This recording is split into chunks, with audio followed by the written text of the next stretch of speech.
Well, in the following dramatization, note how building faith can equip young ones to reject what is bad.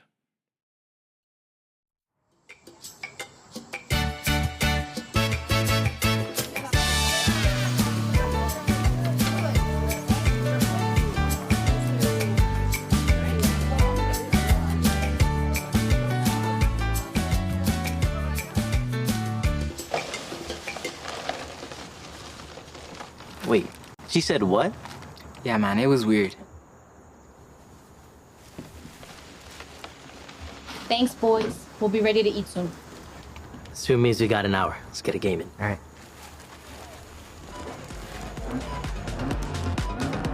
Wait, so I thought you said she had a girlfriend.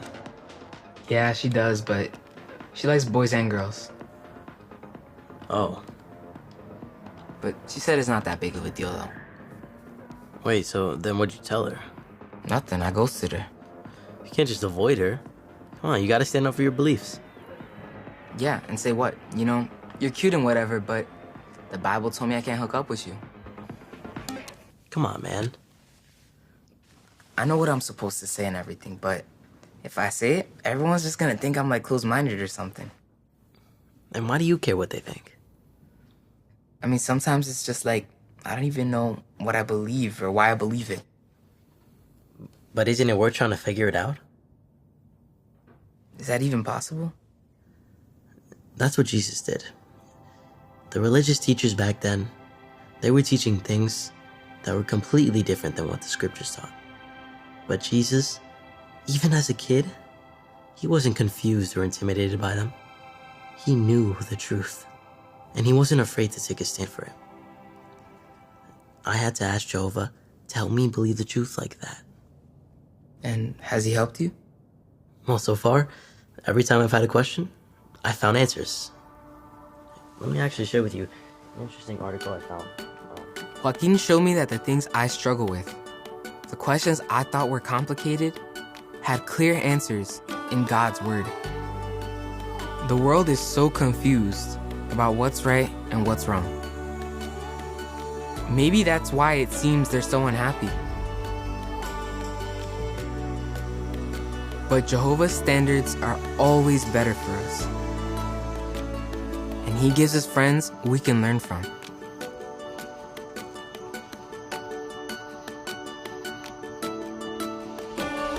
Friends who help us draw close to him.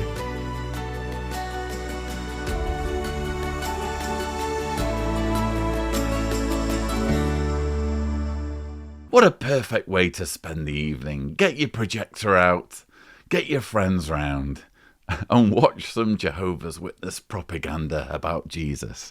So this is another dramatization from the symposium, Imitate Those Who Had Faith in the Good News. This particular part of the symposium dealing with Jesus, and it's once again dipping into this area of sexual repression and homophobia.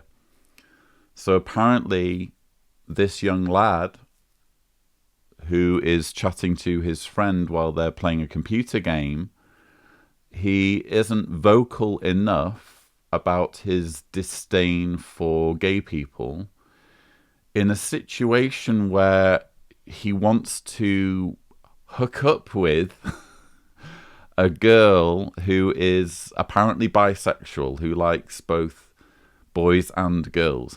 I'm a bit confused as to why he thinks he can hook up anyway with someone at school, given the fact that he's only allowed to date people who are of his faith. So that part of the story is a bit confusing. But the take-home message, the part that's supposed to stick in our heads from this exchange, is that young Jehovah's Witnesses in particular ought to be clear in their convictions, so clear that they can make a stand even when their beliefs are unpopular.